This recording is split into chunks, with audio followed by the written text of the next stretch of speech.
Hello दोस्तों, नमस्ते। अभी हम लोग गोदान उपन्यास का चैप्टर कंटिन्यू कर रहे हैं। आगे का स्टोरी जो है वह ऑलरेडी डला चुका है।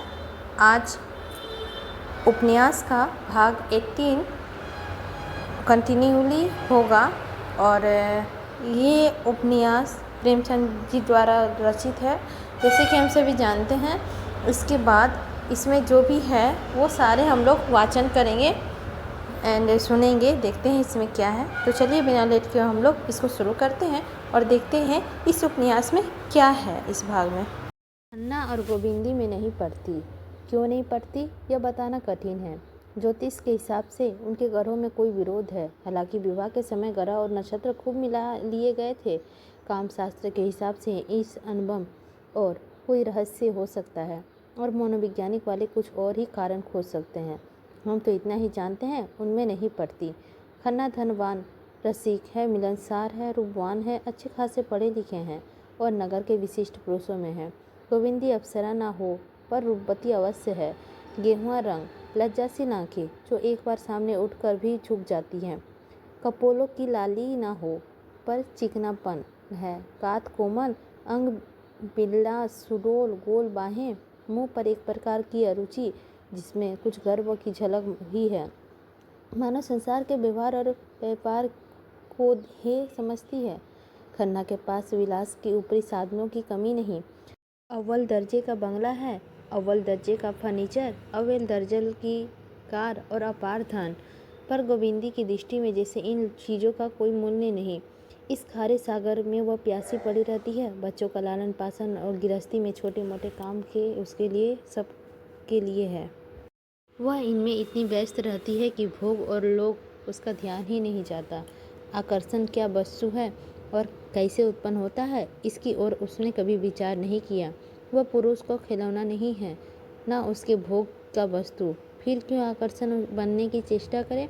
अगर पुरुष का असली सौंदर्य देखने के लिए आंखें नहीं रहता, कामनियों के पीछे मारा मारा फिरता है, तो वह उसका दुर्भाग्य है। वह उससे प्रेम और निष्ठा के प्रति की सेवा किए जाती है, जैसे ध्येय और मोह जैसी भावनाओं को उसकी जीत लिया है। और यह अपार शक्ति तो जैसी आत्मा को कुचलती चल रहती है, दबती रहती है। इस आमंत्रणों और पाखंडों से मुक्त होने के लिए उसका मन सदैव ललचाया करता है। अपनी सरल और स्वाभाविक जीवन में वह कितनी सुख रह सकती है, इसका वह नृत्य स्वप्न देखती रहती है। तब क्यों मालती उसके मार्ग में आकर बाधक बन जाती? क्यों वेश्याओं के मुजरे होते? क्यों वह संदेह और बनावट का अशांति उसके जीवन पथ पर कांटा बनती? बहुत पहले वह बालिका विद्यालय में पढ़ती थी। उसे कविता का रोग लग गया था, जहाँ दुख और वेदना ही जीवन का तत्व है। संपत्ति और विलास तो केवल इसीलिए है कि उसकी होली जलाया जाए। जो मनुष्य को शांति, असत्य और अशांति की ओर ले जाता है, वह अब भी कभी कभी कविताएं रचती थी, लेकिन सुनाई कैसे? उसकी कविता केवल मन और तरंग या भावनाओं का उड़ान न था। उसके एक एक शब्द में उसके जीवन का व्यथा और उनके आंसुओं की ठंडी जलन भरी हुई थी। ऐसे परदेश में जा बसने की लालसा, जहाँ वह पाखंडों और वासनाओं से दूर अपने शांत कुटिया में सरल आनंद का उपभोग करे। खन्ना उसकी कविताएं देखते और उसका खूब मजाक उड़ाते और कभी कभी फाड़ कर फेंक देते। और संपत्ति की यह दीवार दिन दिन ऊंची होती जाती थी और दंपति को एक दूसरे से दूर और पृथक करती जाती थी। खन्ना अपने ग्राहकों के साथ जितना ही मीठा और नर्म था, घर में उतना ही कटु और उद्दंड। अक्सर क्रोध में गोविंदी को अपशब्द कह बैठता। शिष्टता उसके लिए दुनिया को ठगने के लिए एक साधन थी, मन का संस्कार नहीं। ऐसे अवसरों पर गोविंदी अपने एकांत कमरे में जाकर बैठती और रात रोया करती और खन्ना दीवाल खाने में मुजरे सुनता या क्लब में जाकर शराबे उड़ाता। लेकिन यह सब कुछ होने पर खन्ना उसके सर्व थे। वह दलित और अपमानित होकर भी खन्ना का लौंडी थी। उससे लड़ेगी, चलेगी, रोएगी, पर रहेगी उन्हीं की। उनसे पृथक जीवन की वह कोई कल्पना नहीं कर सकती थी। आज मिस्टर खन्ना किसी बुरे आदमी के मुंह देखकर उठे थे। सवेरे ही पत्र खुला तो उसने कई स्टाफों के दर से गिर गया था। उसने उन्हीं कई हजारे का हानि होती थी। शक्कर मिल के मजदूरों ने हड़ताल कर दी थी और दंगा फसाद करने पर आमादा थे। नशे की आशा में चांदी खरीदी थी, मगर उसका दर आज भी ज़्यादा गिर गया था। राय साहब से जो सौदा हो रहा था और उसमें जो खासे नाफे की आशा थी, वह कुछ दिनों के लिए टलता हुआ जान पड़ता है। फिर रात को बहुत पी जाने के कारण इस वक्त सिर भारी था और देह टूट रही थी। उधर शोफर ने कार के इंजन में कुछ शराबी पैदा हो जाने की बात कही थी और लोहार ने उससे के बैंक पर एक दीवानी मुकदमा दायर होने जाने के समाचार भी मिला था।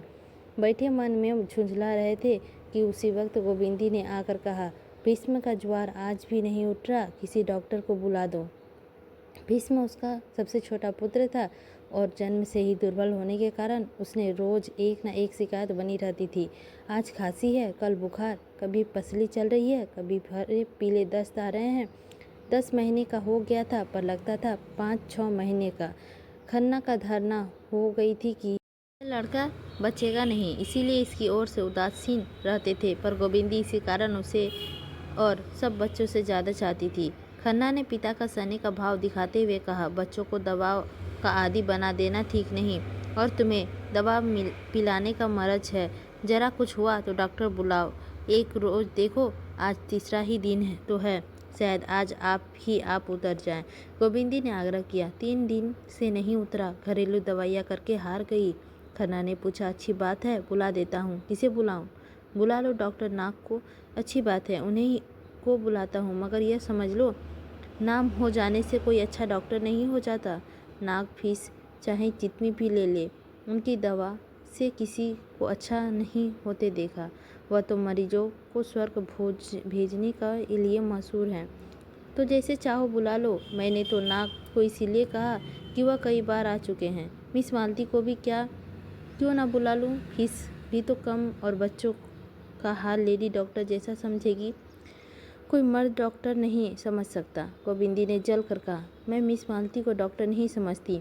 खन्ना ने भी तेज आंखें से देख कर कहा, तो वह इंग्लैंड खास खोदने गई थी और हजारों आदमियों ने आज जीवन दान दे रही है। यह सब तो कुछ नहीं होगा, मुझे उन पर भरोसा नहीं है। वह मर्दों के दिल का इलाज कर ले और किसी की दवा उसके पास नहीं है। बस ठन गई। खन्ना गरजने लगे, गोविंदी बरसने लगी। उसके बीच में मालती का नाम आ जाने मानो लड़ाई का अल्टीमेटम था। खन्ना ने सारे कागजों को जमीन पे फेंक कर कहा, तुम्हारे साथ जिंदगी तलक हो गई।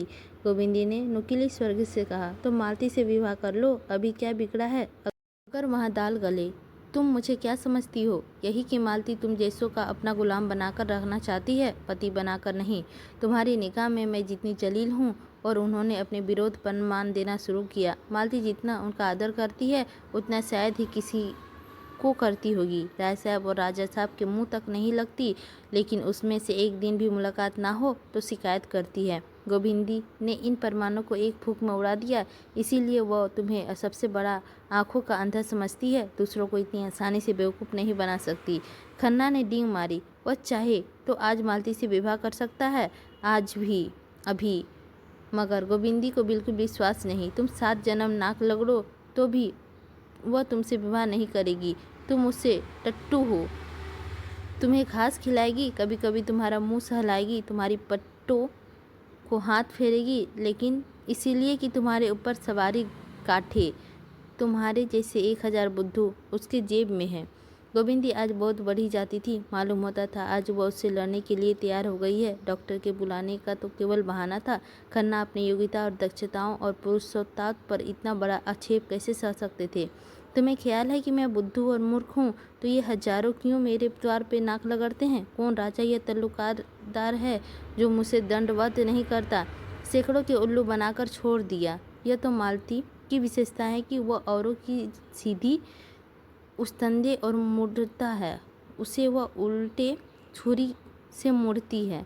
तो मालती की चाहे जितनी भी बुराई करो, तुम उसकी पाँव की धूल भी नहीं हो। मेरी दृष्टि में वह वेश्याओं से भी गई बीती है, क्योंकि वह पर्दे की आड़ में शिकार खेलती है। दोनों ने अपने अपने अग्निबाण छोड़ दिए। खन्ना ने गोविंदी को चाहे कोई दूसरी कठोर से कठोर बात कही होती उसे इतनी बुरी ना लगती, पर मालती से उसकी यह घृणित तुलना उससे सहानुभूता के लिए वह असहाय थी। गोविंदी ने खन्ना को चाहे कुछ भी कहा होगा तो इतने गर्म ना होता, लेकिन मालती का यह अपमान वह नहीं सह सकते। दोनों एक दूसरे को कोमल स्थलों से प्रचलित थे। दोनों के निशाने ठीक बैठे और दोनों तिलमिला उठे। खन्ना की आंख लाल हो गई, गोविंदी का मुंह लाल हो गया। खन्ना आवेश में उठे और उसके दोनों कान पकड़कर जोर से ऐंठे और 3 तमाचे लगा दिए। गोविंदी रोती हुई अंदर चली गई। जरा देर में डॉक्टर नाग आए और सिविल सर्जन मिस्टर टांग आए। विश्वाचार्य नीलकंठ शास्त्री आए और गोविंदी बच्चे के लिए अपने कमरे में बैठी थी। किससे क्या कहा, क्या तस्खीर की, उसे कुछ मालूम नहीं। जिस विपत्ति की कल्पना वह कर रही थी वह आज उसके सिर पर आ गई। खन्ना ने आज जैसे उसका नाता तोड़ लिया, जैसे उसने घर को खदेड़ द्वार बंद कर लिया। जो रूप का बाजार लगाकर बैठती है उसकी परछाई भी अपने ऊपर पड़ने नहीं देना चाहते थे। वह उस परोक्ष रूप से शासन करे या ना होगा। खन्ना उसके पति है, उससे उनको समझने बुझने का अधिकार है। उसकी मार को वह भी शिशोधन कर सकती है, पर मालती का शासन असंभव। मगर बच्चे का ज्वार जब तक शांत ना हो जाए वह हिल नहीं सकती। आत्माभिमान को भी कर्तव्य के सामने झुकना ही पड़ेगा। दूसरे दिन बच्चे का ज्वार उतर गया। गोविंदी ने एक ही तांगा मंगवाया और घर से निकली। वहाँ इतना अनादर है, वहाँ अब तक नहीं रह सकती। आघात इतना कठोर कि बच्चों का मोह भी टूट गया था।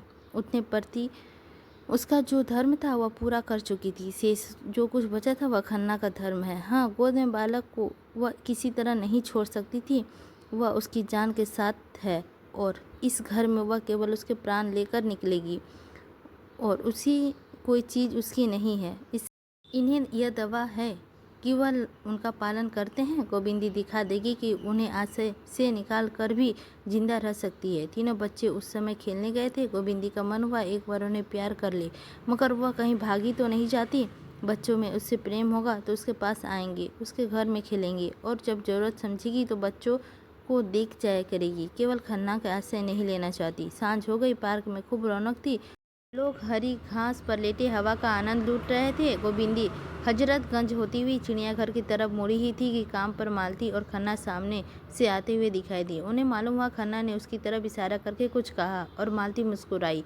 नहीं, शायद यह उसका भ्रम हो। खन्ना मालती से उसकी निंदा ना करेंगे। अगर इतनी बेशर्म है तो सुना है कितनी अच्छी प्रोटिक्स है, घर की भी संपन्न है और भी यूँ अपने भी बेचती फिरती है। न जाने क्यों विवाह नहीं कर लेती। लेकिन उससे विवाह करेगा कौन? नहीं, यह बात नहीं। पुरुषों में ऐसे बहुत से गधे हैं जो उसे पाकर भी अपने धन्य मानेंगे। लेकिन मालती खुद को किसी को पसंद करे और विवाह में कौन सा सुख रखा है। बहुत अच्छा करती है जो विवाह नहीं करती। अभी सब उसके गुलाम हैं, तब वह एक भी लौंडे होकर रह जाएगी। बहुत अच्छा कर रही है। अभी तो यह महाशय भी उसके तलवे चाटते हैं। कहीं इससे विवाह कर ले तो उनका शासन करने लगे। मगर इनसे वह क्यों विवाह करेंगे? और समाज में 2-4 ऐसी स्त्रियां बनी रहें तो अच्छा, पुरुषों का कान तो गर्म करेगी।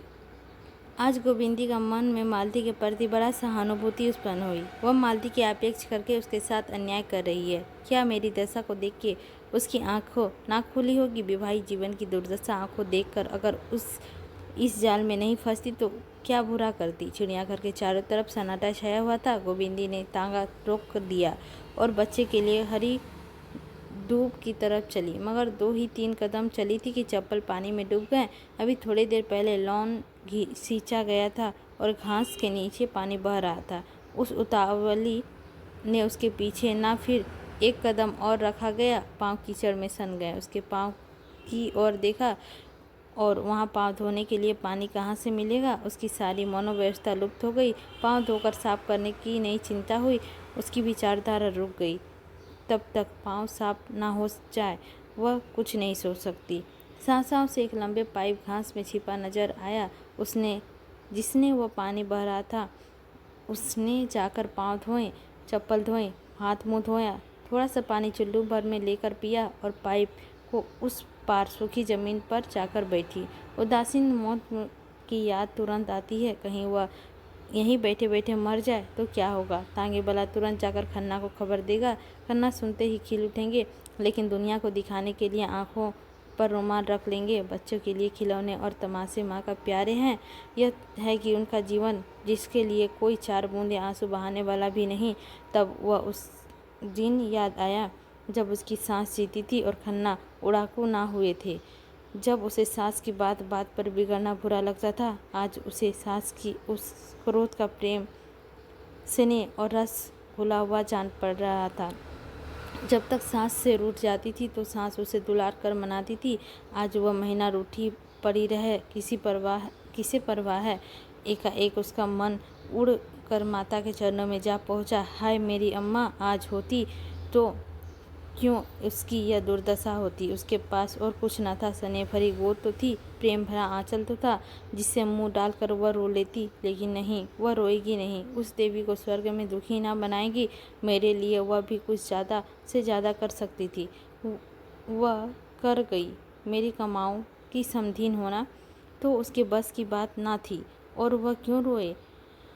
वह अब किसी का अधीन नहीं है। वह अपने गुजर भर को कमा सकती है। वह कल की गांधी आश्रम से चीज़ों को बेचना शुरू कर देगी। शर्म किस बात की, यही तो होगा। लोग उंगली दिखाकर कहेंगे वह जा रही है खन्ना की बीवी। लेकिन इस शहर में रहूं ही क्यों। किसी दूसरे शहर में क्यों न चली जाऊं, जहां मुझे कोई नहीं जानता हो। 10-20 रुपये कमा लेने में ऐसा क्या ही मुश्किल है। अपने पसीने की कमाई तो खाऊंगी, फिर तो कोई मुझ पर रोब ना जमाएगा। यह मांस है, इसीलिए तो इतना मिजाज करते हैं कि वह मेरा पालन करते हैं। मैं अब खुद अपना पालन करूंगी। सहसा उसने मेहता की तरफ आते हुए देखा। उसे उलझन हुई। इस वक्त वह संपूर्ण एकांत चाहती थी। किसी के बोलने की इच्छा न थी, मगर वहाँ एक भी महाशय आ ही गए। उस पर बच्चा रोने लगा। मेहता ने समीप आकर विस्मय से पूछा, आप इस वक्त यहाँ कैसे आ गई। गोविंदी ने बालक को चुप करते हुए कहा, उसी तरह जैसे आप आए हैं। मेहता ने मुस्कुराकर कहा, मेरी बात ना चलाइए। धोबी का कुत्ता, ना घर का ना घाट का। लाइए मेरे बच्चे को चुप करा दूं। आपने यह कला कब सीखी। अभ्यास करना चाहता हूँ, इसकी परीक्षा जो होगी। अच्छा, परीक्षा के दिन करीब आ गए। यह तो मेरी तैयारी है। जब तैयार हो जाऊंगा बैठ जाऊंगा। छोटी छोटी उपाधियों के लिए हम पढ़ कर आंखें फोड़ लिया करते हैं। यह तो जीवन व्यापार की परीक्षा है। अच्छी बात है, मैं भी देखूंगी आप किस ग्रेड में पास होते हैं। यह कहते हुए उसके बच्चे को गोद में दे दिया। उन्होंने बच्चे को भी कई बार उछाला तो वह चुप हो गया। बालकों की तरह डींग मारकर बोले, देखा आपने कैसे मंत्र के जोर से वह चुप कर दिया। अब मैं भी तो कहीं से एक बच्चा लाऊंगा। गोविंद से किया। बच्चा ही आएगा या उसकी माँ भी। मेहता ने गोविंद भरी निराशा से सिर हिलाकर कहा, ऐसी औरत तो कहीं नहीं मिलती। क्यों मिस मालती नहीं है। सुंदरी, शिक्षिता, गुणवंती, मनोहारिणी। और आप क्या चाहते हैं। मिस मालती तो वह एक बात नहीं है जो मैं अपनी स्त्री में देखना चाहता हूँ। गोविंदी ने उसका गुस्सा और आनंद लेते हुए कहा, उसमें क्या बुराई है। सुनो, भौरों में हमेशा घिरे रहते हैं। मैंने सुना है आजकल पुरुषों को ऐसी ही औरतें पसंद आती हैं। मेहता ने बच्चे के हाथों में अपने पूँछों की रक्षा करते हुए कहा, मेरी स्त्री कुछ और ही ढंग की होगी। वह ऐसी होगी जिसकी मैं पूजा कर सकूं। गोविंदी अपने हंसी को रोक ना सकी। वह अपने स्त्री नहीं, कोई प्रतिमा चाहते हैं। स्त्री तो ऐसी शायद ही कहीं मिले। जी नहीं, ऐसी एक दवा कि इसी शहर में है। सच, मैं भी उसके दर्शन करती और इसी तरह बनने की चेष्टा करती। आप उसे खूब जानती है। यह एक लखपति की पत्नी है, पर विलास को तुच्छ समझती है। जो उपेक्षा और अनादर सह कर भी अपने कर्तव्य से विचलित नहीं होती। जो मातृत्व और वेदी पे अपने बलिदान करती है, जिसके लिए त्याग ही सबसे बड़ा अधिकार है और उस योग है कि उसकी प्रतिमा बनाकर पूजी जाए। गोविंद ने हृदय आनंद से कंपन हुआ। समझ कर भी ना समझने का अभिनय करते हुए बोली, ऐसी स्त्री को आप तारीफ करते हैं। मेरी समझ में तो वह दया का योग्य है। मेहता ने आश्चर्य से कहा, दया और योग। आप उसका अपमान करती हैं। वह आदर्श नारी है, और जो आदर्श नारी हो सकती है वह आदर्श पत्नी भी हो सकती है। लेकिन वह आदर्श इस युग के लिए नहीं है। वह आदर्श सनातन और अमर है। मनुष्य उसे विकृत करने अपना सर्वनाश कर रहा है। गोविंदी का अंत खिला जा रहा था। ऐसी फुरेहियाँ जो वहाँ कभी ना उठती थी। जितने आदमियों से उसका परिचय था, उसने मेहता का सबसे ऊंचा था। उनके मुख से यह प्रोत्साहन पाकर वह मतवाली हुई जा रही थी। उसी नशे में बोली, तो चलिए मुझे उसके दर्शन करा दीजिए। मेहता ने बालक का कलोपन को मुँह छिपाकर कहा, आप तो यहीं बैठी हुई है। कहा, मैं तो नहीं देख रही हूँ, मैं उसी देवी को बोल रहा हूँ। गोविंदी ने जोर से कहा कर मारा, आपने आज मुझे बनाने की ठान ली है क्यों? मेहता ने सरनत होकर कहा, देवी जी आप मेरे साथ अन्याय कर रही हैं और मुझसे ज़्यादा अपने साथ। संसार में ऐसे बहुत कम प्राणी हैं जिनके प्रति मेरे मन को श्रद्धा हो, उन्हीं में से आप हैं। आपका धैर्य और त्याग और शील और प्रेम अनुपम है। मैं अपने जीवन में सबसे बड़े सुख की जो कल्पना कर सकता हूँ वह आप जैसी किसी देवी के चरणों की सेवा है। जिस नारीत्व को मैं आदर्श मानता हूँ, आप उसका सजीव प्रतिमा है। गोविंदी ने आंखों के आनंद आंसू निकल पड़े। इस श्रद्धा कवच को धारण करके वह किस विपत्ति का सामना ना करेगी। उनके रोम रोम जैसे मृदु संगीत की ध्वनि निकल पड़ी।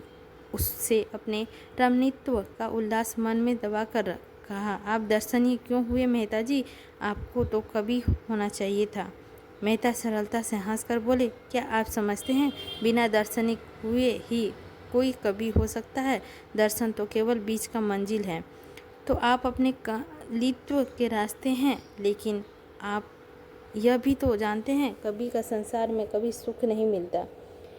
जिसे संसार सुख कहता है वही कभी के लिए सुख है। धन और ऐश्वर्य, रूप और बाल, विद्या और बुद्धि, ऐसी विपत्तियों संसार को चाहे कितना भी मोहित कर ले, कभी के लिए यहाँ जरा भी आकर्षण नहीं है। उसके मोद और आकर्षण की वस्तु तो बुझी हुई आशाएं और मिटी हुई स्मृतियों और टूटे हुए हृदय के आंसू है। जिस दिन वह विभूतियों में अपना प्रेम न रहेगा उस दिन वह कभी ना रहेगा। दर्शन जीवन में इस रहस्यों से केवल विनोद करता है, कभी उसमें लय हो जाता है। मैंने अपनी 2-4 कविताएं पढ़ी हैं और उसमें जितनी पुलक, जितना कप्पन, जितना मधुर व्यवस्था, जितना रुलाने वाला उत्पान पाया है वह मैं ही जानता हूँ। प्रकृति ने हमारे साथ कितना बड़ा अन्याय किया, आप जैसी कोई दूसरी देवी नहीं बनाई। गोविंदी ने हसरत भरे स्वर्ग से कहा, नहीं मेहता जी, यह आपका भ्रम है। ऐसी नारियाँ यहाँ आपको गली गली में मिलेगी और मैं तो उन सबसे गई बीती हूँ जो स्त्री अपने पुरुष को प्रसन्न ना रख सके, अपने को उसमें मन की ना बना सके, वह भी कोई स्त्री है। मैं तो अब कभी कभी सोचती हूँ मालती से यह कला सीखूं। जहाँ मैं असफल हूँ वहाँ वह सफल है। मैं अपने को भी अपना नहीं बना सकती, वह दूसरे को भी अपना बना लेती है। क्या यह उसके लिए शेर की बात नहीं? मेहता ने मुंह बनाकर कहा, शराब अगर लोगों को पागल कर देता है तो इसीलिए कि उसे पीना उसे अच्छा समझा जाए। जो प्यास बुझाता है, जिलता है और शांत करता है। गोविंदी ने विनोद की शरण लेकर कहा, कुछ भी हो, मैं तो यह देखती हूँ कि पानी मारा मारा फिरता है और शराब के लिए दर द्वार भीग जाते हैं, और शराब जितनी ही तेज और नशीली हो उतना ही अच्छी। मैं तो सुनती हूँ आप भी शराब के उपासक हैं। गोविंदी निराशा और उस दशा में पहुँच गई जब आदमी को सत्य और धर्म से भी संदेह होने लगता है। लेकिन मेहता का ध्यान उधर न गया। उनका ध्यान तो वाक्य का अंतिम भाग पर ही चिपट कर रह गया। उसने मंद सेवन पर उन्हें जितनी लज्जा और क्षोभ आज हुआ उतने बड़े बड़े उपदेश सुनकर भी नहीं हुआ था। तर्कों का उनका पास जवाब न था और मुंह तोड़, लेकिन इस मीठी चुटकी में उनका कोई जवाब ना सूझा। वह पछताए कि कहाँ उन्हें शराब की युक्ति सूझे। उन्होंने खुद मालती को शराब से उपमा दी थी। उनका वार अपने ही सिर पर पड़ा। लज्जित होकर बोले, हाँ देवी जी, मैं स्वीकार करता हूँ, मुझे यह आसक्ति है। मैं अपने लिए उसका जरूरत बतलाकर और विचारों उत्तेजित गुणों का प्रमाण देखकर गुनाह का उज्र ना करूँगा जो गुनाह से भी बदतर है। आज आपके सामने प्रतिज्ञा करता हूँ कि शराब का एक बूंद भी कंठ से नीचे ना जाने दूंगा। गोविंदी ने सन्नाटे में आकर कहा, यह आपने क्या किया मेहता जी? मैं ईश्वर से कहती हूँ मेरा यह आशय ना था, मुझे इसका दुख है। नहीं, आपको प्रसन्न होना चाहिए। आपने एक व्यक्ति का उद्धार किया। मैं आपका उद्धार कर दिया। मैं तो खुद आपसे अपने उद्धार की याचना करने जा रही हूँ। मुझसे धन्य भाग। गोविंदी ने करुण स्वर से कहा, हाँ, आपके सिवा मुझे कोई ऐसे नहीं नज़र आता जिसे मैं अपनी कथा सुनाऊं। देखिए, यह बात अपने तक ही रखिएगा। हालांकि आपको ही याद दिलाने की ज़रूरत नहीं। मुझे अब अपना जीवन असहाय हो गया है। मुझे से अब तक जितनी तपस्या हो सकी मैंने की, लेकिन अब नहीं सहा जाता। मालती मेरा सर्वनाश किए डालती है। मैं अपने किसी शास्त्र से उस विजय नहीं पा सकती। आपका उस प्रभाव है। वह जितना ज़्यादा आदर करती है, शायद वह किसी मर्द को नहीं करती। आप किसी तरह मुझे उस पंजे से छुड़ा दे तो मैं जन्म भर आपकी ऋणी रहूँगी। उनके हाथों मेरा सौभाग्य लूटा जा रहा है। आप में अगर मेरी रक्षा कर सकते हैं तो कीजिए। मैं आज घर से यह इरादा करके चली थी कि फिर घर ना लौटूंगी। मैंने बड़ा जोर मारा कि मोह के सारे बंधनों को तोड़कर फेंक दूं, लेकिन औरत का हृदय इतना दुर्बल है न मेहता जी। मोह उसका प्राण है। जीवन रहते मोह को तोड़ना उसके लिए असंभव है। मैंने आज तक अपनी व्यथा अपने मन तक रखी, लेकिन आज मैं आपसे अंचल फेंक कर भिक्षा मांगती हूँ।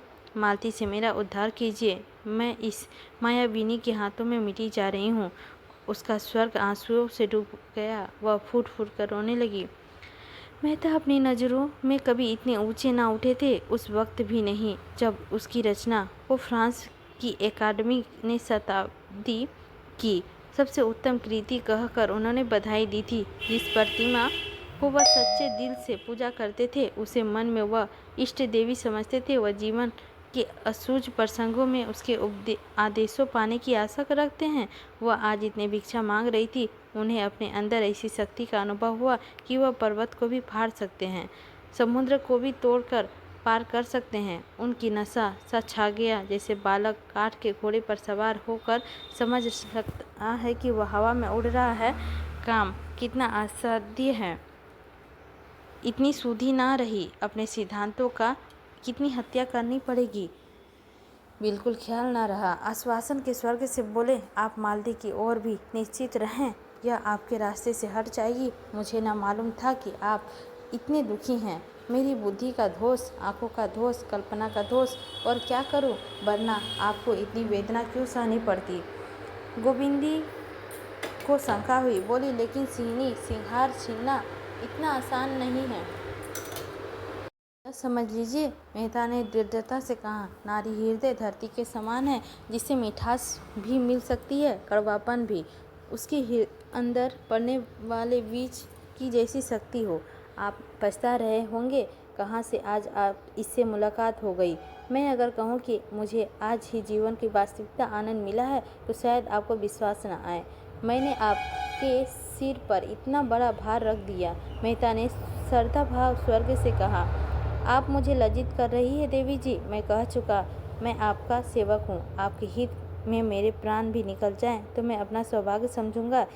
इसे कवियों का भावादेश न समझिए। यह मेरे जीवन का सत्य है, मेरे जीवन का यह आदर्श है। आपको यह बदला लेने का मोह मुझसे नहीं रुक सकता। मैं प्रकृति की पुजारी हूँ और मनुष्य को उसके प्राकृतिक रूप में देखना चाहता हूँ, जो प्रसन्न होकर हंसता है, दुखी होकर रोता है और क्रोध में आकर मार डालता है, जो दुख और सुख दोनों का दामन करते हैं, जो रोने और कमजोरी और हंसने को हल्कापन समझते हैं, उनसे मेरा कोई मेल नहीं। जीवन मेरे लिए आनंदमय क्रीड़ा है, सरल स्वच्छंद, जहाँ कुत्सा ईर्ष्या और जलन के लिए कोई स्थान नहीं। मैं भूत और चिंता नहीं करता, भविष्य का परवाह नहीं करता। मेरे लिए वर्तमान ही सब कुछ है। भविष्य की चिंता हमें कायर बना देती है, भूत का भार हमारी कमर तोड़ देती है। हमारे जीवन की शक्ति इतनी कम है कि भूत और भविष्य में फैला देने से वह अपना तीक्ष्ण हो जाती है। हम व्यर्थ का भार अपने ऊपर लादकर रूढ़ियों और विश्वासों और इतिहासों के मलबे के नीचे दबे पड़े हैं। उठने के नाम ही नहीं लेते। वह असम्राध्य ही नहीं रही। जो शक्ति, जो सुपूर्ति मानव धर्म को पूरा करने में लगनी चाहिए भी थी, सहयोग में, भाईचारे में, वह पुरानी अदालतों का बदला लेने और बाप दादों के ऋण चुकाने की भेंट हो जाती है। और जो यह ईश्वर का मोक्ष के चक्कर है, इस पर ना मुझे हंसी आती है। यह मोक्ष और उपासना अहंकार और पराकाष्ठ है जो हमारी मानवता को नष्ट किए डालती है। जहाँ जीवन है, क्रीड़ा है, चहक है, प्रेम है, वही ईश्वर है। और जीवन को सुखी वासना है, उपासना है और मोक्ष है। ज्ञानी कहता है होठों पर मुस्कुराहट ना आए, आँखों में आंसू ना आए।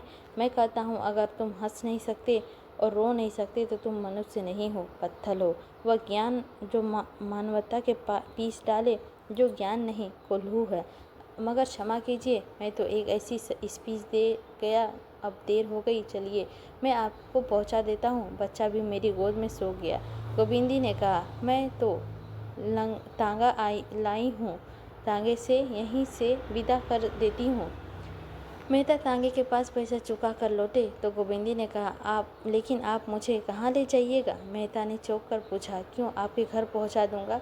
वह मेरा घर नहीं है मेहता जी। और क्या मिस्टर खन्ना का घर है?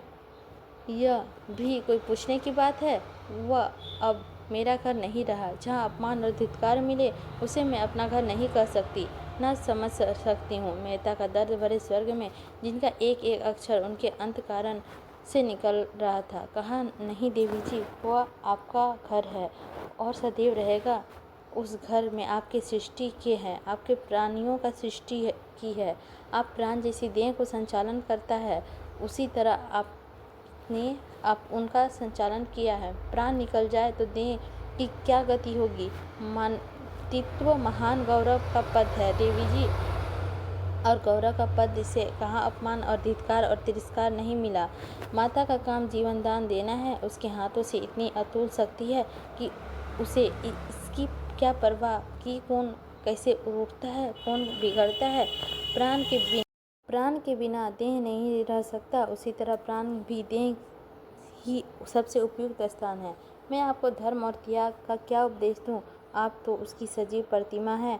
मैं तो यही कहूँगा कि गोविंदी ने अधीर होकर कहा, लेकिन मैं केवल माता ही नहीं हूँ, नारी भी तो हूँ। मेहता एक ही मिनट में मौन रहने के बाद कहा, हाँ है, लेकिन मैं समझता हूँ नारी केवल माता है और उसके उपरांत वह जो भी कुछ है वह सब मातृत्व का उपकर्म मात्र है। मातृत्व संसार की सबसे बड़ी साधना, सबसे बड़ी तपस्या और सबसे बड़ा त्याग और महान विजय है। एक शब्द में उसने लय कहूँगा, जीवन का, व्यक्तित्व का और नातृत्व का भी। आप मिस्टर खन्ना के विषय में इतना ही समझ लें कि वह आपके होश में नहीं है। वह जो कुछ करते हैं वह उन्माद की दिशा में करते हैं, मगर यह उन्माद शांत होने में बहुत दिन ना लगेंगे और वह समय बहुत जल्द आएगा जब वह आपको अपनी इष्ट देवी समझेंगे। गोविंदी ने उनका जवाब ना दिया, धीरे धीरे कार की ओर चली। मेहता ने बढ़कर उस कार की ओर द्वार खोल दिया। गोविंदी अंदर जा बैठी। कार चली मगर दोनों मौन थे। गोविंदी जब अपने द्वार पर पहुंचकर कार से उतरी तो बिजली का प्रकाश में मेहता ने देखा, उनकी आंखें सजल है। बच्चे घर से निकल आए और अम्मा अम्मा कहते हुए माता से लिपट गए। गोविंदी ने मुख पर मातृत्व का उज्ज्वल गौरवमयी ज्योति चमक उठी। उसने मेहता से कहा, इस कष्ट के लिए आपको बहुत बहुत धन्यवाद, और सिर नीचा कर लिया। आंसू के एक बूंद उसने कपोल पर आ कर गिरी। मेहता ने आंखों से सजल हो गई। इस ऐश्वर्य और विलास के बीच वह नारी हृदय कितना दुखी है। तो इसी के साथ भाग 18 समाप्त हुआ और हम लोग भाग 19 में प्रवेश किए। तो चलिए बिना लेट के हुए इसको भी हम लोग शुरुआत कर ही डालते हैं। मिर्जा खुदेस की हत्या क्लब भी है, कचहरी भी, अखाड़ा भी, दिन भर जनमत लगा रहता है। मोहल्ले में अखाड़े के लिए कहीं जगह नहीं मिलती थी। मिर्जा ने एक छप्पर डलवाकर अखाड़ा बनवा दिया था। वह नित्य 150 लंगटियाँ आकर जूझते थे। मिर्जा भी उसके साथ जोर करते थे। मोहल्ले की पंचायतें भी यहीं होती थी। मियाँ बीवी और सास बहू और भाई भाई के झगड़े डंटे यहीं चुकाए जाते थे। मोहल्ले की सामाजिक जीवन की यही केंद्र है और राजनीतिक आंदोलन का भी। आए दिन सभाएं होती रहती थी। यही स्वयं सेवक टिकते हैं, यहीं उनके प्रोग्राम बनते हैं, यहीं से नगर का राजनीतिक संचालन होता है। पिछले जलसे से मालती नगर कांग्रेस कमेटी का सभा नेत्री चुन ली गई थी। अब इस स्थान का रौनक और भी बढ़ गई। गोबर को भी यहाँ रहते साल हो गया। वह अब सीधा साधा ग्रामीण युवक नहीं, उसने बहुत कुछ दुनिया देख ली और संसार के रंग ढंग भी बहुत कुछ समझने लगा। मूल में वह अब देहाती है, पैसे और दांत से पकड़ता है, स्वार्थ को अब कभी नहीं छोड़ता और अपने परिश्रम को जी नहीं चुराता। स्वार्थ को कभी नहीं छोड़ता और परिश्रम से जी नहीं चुराता। ना कभी हिम्मत हारता है। लेकिन शहर की हवा जो उसे लग गई है, उसने पहले महीने में केवल मजदूरी की और आधे पेट खाकर थोड़े ही रुपए बचा लिए। फिर वह कचालू और मटर और दही बाड़े की खोंचे लगाने लगा। इधर ज़्यादा लाभ देखा तो नौकरी छोड़ दी, गर्मियों में शरबत और बर्फ़ का दुकान भी खोल ली। लेन देन में खरा था, इसीलिए उसकी साख जम गई। जाड़े आए तो उसने शरबत की दुकान उठा ली और गर्म चाय पिलाने लगा। अब उसका रोज़ाना आमदनी 2.5-3 रुपये से कम नहीं है। उसने अंग्रेजी फैशन के बाल कटवा लिए हैं, महीने धोती और पंपू शू पहनता है, एक लाल ऊनी चादर खरीद ली और 5 सिगरेट का शौकीन हो गया है। सभाओं में आने जाने से उसे कुछ न कुछ राजनीतिक ज्ञान भी हो चला है। राष्ट्र और वर्ग का अर्थ समझने लगा है। सामाजिक रूढ़ियों और प्रतिष्ठा और लोक निंदा का भय अब उसे बहुत कम रह गया है। आए दिन की पंचायतों से उसे निसंकोच बना दिया है। जिन बातों से वह यह घर से दूर मुंह छिपाए पड़ा हुआ था, उसी तरह वह बल्कि उससे भी कहीं निर्दास्पद बातें यहाँ नृत्य हुआ करती है और कहीं कोई भागता नहीं। फिर वहाँ क्यों इतना डरे और मुँह चुराएं? इतने दिनों में उसने एक भी पैसा घर नहीं भेजा और माता पिता को पैसे के मामला में इतना चतुर समझता नहीं। वे लोग तो रुपये पाते ही आकाश में उड़ने लगेंगे। दादा को तुरंत गया करने और अम्मा को कहने बनवाने का धुन सवार हो जाएगी। ऐसी व्यर्थ के कामों के लिए उसके पास रुपए नहीं हैं। अब वह छोटा मोटा महाजन है। पड़ोस के इक्के वालों, गाड़ियों वालों और धोबियों को सूद पर उधार देता है। इस 10-11 महीने में ही उसने अपनी मेहनत और किफायत और पुरुषार्थ से अपना स्थान बना लिया। अब झुनिया को यहाँ लेकर रखने की बात सोच रहा है। तीसरे पहर का समय है। वह सड़क के नल पर नहाकर आया है और शाम के लिए आलू उबाल रहा था कि मिर्जा खुरेद आकर द्वार पे खड़े हो गए। गोबर अब उनका नौकर नहीं है, पर अदब उसी करता है और उसके लिए जान देने के लिए तैयार रहता है। द्वार पर जाकर पूछा, क्या हुक्म है सरकार? मिर्जा खड़े खड़े कहा, तुम्हारे पास कुछ रुपये हो तो दे दो। आज 3 दिन से बोतल खाली पड़ी है, जी बहुत बेचैन हो रहा है। गोबर ने इससे पहले भी 2-3 बार मिर्जा को रुपये दिए थे, पर अब तक वसूल ना सका था। तहनाका करते डरता था और मिर्जा जी रुपये लेकर देना न जानते थे। उनके हाथ में रुपये टिकते न थे, इधर उधर आए गायब। यह तो ना कह सका, मैं रुपये न दूंगा, मेरे पास रुपये नहीं है। शराब की निंदा करने लगा। आप इसे छोड़ क्यों नहीं देते सरकार? क्या इसमें पीने में कुछ फायदा है? मिर्जा जी ने कोठरी के अंदर जाकर खाट पर बैठते हुए कहा, तुम समझते हो मैं छोड़ना नहीं चाहता और शौक से पीता हूँ। मैं इसके बगैर जिंदा नहीं रह सकूँगा। तुम अपने रुपयों के लिए ना डरो, मैं एक एक कौड़ी अदा कर दूंगा। गोबर अविचलित रहा। मैं सच कहता हूँ मालिक, मेरे पास इस समय रुपये होते तो मैं आपको इनकार ना करता। 2 रुपये भी नहीं दे सकता, इस समय तो नहीं, मेरी अंगूठी रख लो।